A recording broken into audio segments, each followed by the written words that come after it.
بسم الله الرحمن الرحيم. فيديو النهارده يا جماعه عن حاجه مهمه جدا. النهارده جالي صاحب البايك ده جاي بيقول لي بص لي على المكنه. فالمهم انا ركبت المكنه لقيت لي ان المكنه محتاجه تعمل صيانه. فالمهم هو قال لي ده انا عامل صيانه امبارح ومشحم المكنه كلها امبارح، والفني واخد مني فلوس بسبب الصيانه اللي هو عاملها. طيب انا قلت له لا، ده المكنه دي كده محتاجه صيانه، انت كنت واقف والصيانه بتتعمل. قام رد قال لي لا ما كنتش واقف، انا سبتها له ومشيت ورجعت له. قال لي ارجع لي بعد 3 4 ساعات، ورحت خدت منه المكنه وخد مني 350 جنيه حق الصيانه. الكلام ده امبارح يا جماعه. جيت قلت له لا، ده المكنه محتاجه تعمل صيانه. قال لي طب خلاص فك واشتغل واعمل انت الصيانه.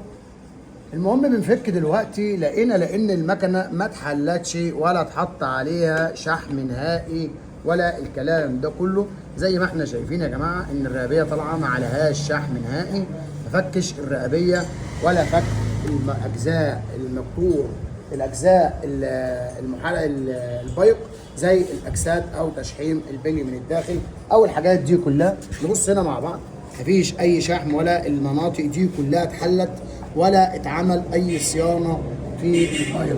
يعني هو دلوقتي خد منه 350 جنيه على الفاضي بدون ما يعمل له اي حاجه في الصيانه.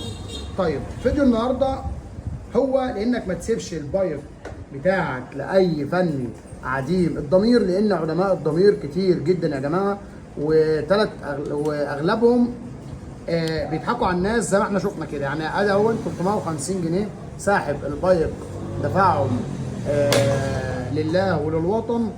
يعني مش عارف اقول ايه بالصراحه، بس حسبنا الله ونعم الوكيل في كل اللي بيديه قرش مش من حقه، كل اللي بياخد حق قرش مش من حقه.